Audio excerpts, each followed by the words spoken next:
നമസ്കാരം. മലയാളി വാർത്ത ഇൻസൈഡിലേക്ക് സ്വാഗതം. അങ്ങനെ 2000-ലേറെ കണ്ടെയ്നറുകളുമായി സാൻ ഫെർണാണ്ടോ നമ്മുടെ വിഴിഞ്ഞം തുറമുഖത്ത്. കേരളത്തിൻ്റെ സ്വപ്ന പദ്ധതിയായ വിഴിഞ്ഞത്ത് അങ്ങനെ ആദ്യ ചരക്ക് കപ്പൽ നങ്കുരമിട്ടു. ഇനി നമ്മൾ ലോകത്തിൻ്റെ നെറുകയിൽ. ഒരുപക്ഷെ ദുബായ്ക്കപ്പുറം കേരളം വളർന്നു കയറാനുള്ള എല്ലാ സാധ്യതകളും വിഴിഞ്ഞം തുറന്നിടുന്നു. ലോകത്തെ രണ്ടാമത്തെ വലിയ കപ്പൽ കമ്പനിയായ ബെസ്കിൻ്റെ സാൻ ഫെർണാണ്ടോ എന്ന മദർഷിപ്പാണ് ഇപ്പോൾ വിഴിഞ്ഞത്ത് നങ്കൂരമിട്ടത്. ഈ കപ്പലിൽ നിന്ന് 1970 കണ്ടെയ്നറുകൾ ഇനി വിഴിഞ്ഞത്തിറക്കും. വാട്ടർ സല്യൂട്ട് നൽകി കപ്പലിനെ നമ്മൾ വരവേറ്റു. ബെർത്തിങ് നടപടികൾ പൂർത്തിയാക്കി. നാളെയാണ് ട്രയൽ റൺ. ജൂലൈ 2-ാം തീയതി ചൈനയിലെ സിയാമൻ തുറമുഖത്തു നിന്ന് പുറപ്പെട്ട കപ്പൽ കൊളംബോ വഴിയാണ് അങ്ങനെ തിരുവനന്തപുരത്തെത്തിയത്. അന്താരാഷ്ട്ര തുറമുഖം തുറന്നു. അങ്ങനെ കേരളത്തിൻ്റെ വികസന ചരിത്രത്തിൽ പുതിയ അധ്യായം. ദൂരെ കടൽപാതയിലൂടെ നീങ്ങിയിരുന്ന മദർഷിപ്പുകൾ ഇനി നമുക്ക് അടുത്തു നിന്ന് കാണാം. കൂടുതൽ വികസനത്തിൻ്റെ വാതിലുകളാണ് വിഴിഞ്ഞത്ത് തുറന്നിട്ടിരിക്കുന്നത്.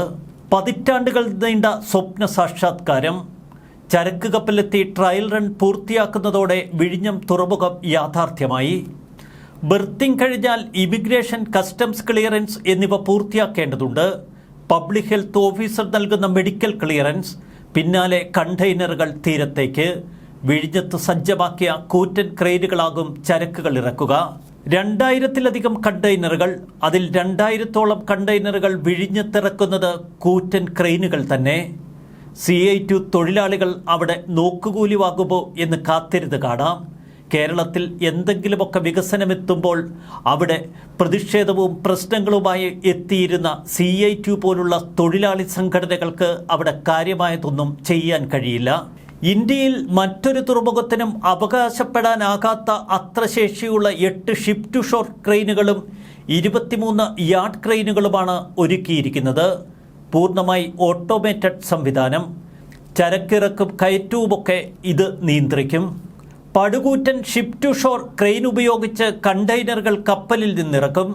ശേഷം കപ്പലിൽ നിന്ന് കണ്ടെയ്നറുകൾ ടെർമിനൽ ട്രക്കുകളിലേക്ക് മാറ്റും. യാർഡ് ക്രെയിനുകൾ ഉപയോഗിച്ച് കണ്ടെയ്നറുകൾ യാർഡുകളിൽ അടുപ്പിക്കും. ഓരോ റൂട്ടിലേക്കുമുള്ള കണ്ടെയ്നറുകൾ അനുസരിച്ച് കാര്യങ്ങൾ ക്രമീകരിക്കും. മദർഷിപ്പിൻ്റെ നിയന്ത്രണം തുറമുഖ ക്യാപ്റ്റൻ ഏറ്റെടുത്തു. രാവിലെ 7:30-യോടെയാണ് കപ്പൽ വിഴിഞ്ഞം തുറമുഖത്തിൻ്റെ ഔട്ടർ ഏരിയയിൽ നിന്നും പുറപ്പെട്ടത്. മദർഷിപ്പിനെ സ്വീകരിക്കാനായി ഔട്ടർ ഏരിയയിലേക്ക് പോയ ടഗ് ബോട്ടുകൾക്കൊപ്പം കപ്പൽ വിഴിഞ്ഞത്തേക്ക്.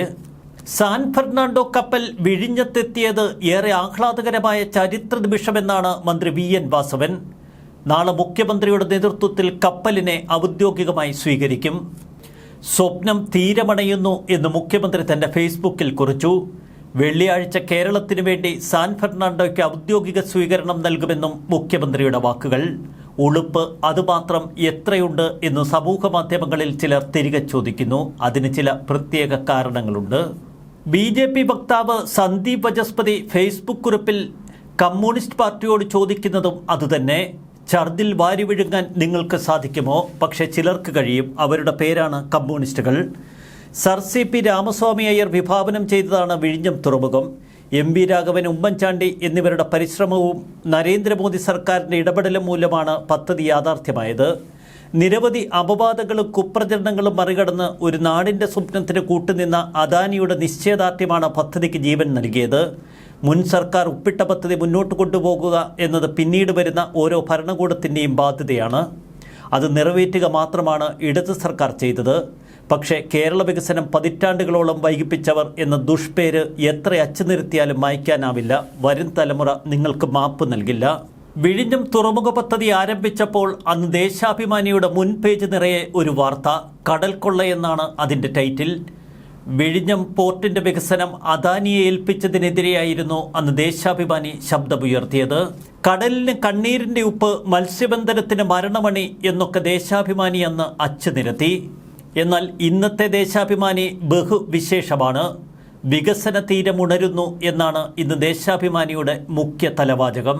അതുകൊണ്ട് മാത്രമാണ് സന്ദീപ് വചസ്പതിയെപ്പോലുള്ളവർ CPM-നോട് ചോദിക്കുന്നത്, ഉളുപ്പ് അത് നിങ്ങൾക്കുണ്ടോ? ന്യൂസ് ഡെസ്ക് മലയാളി വാർത്ത ഇൻസൈഡ്.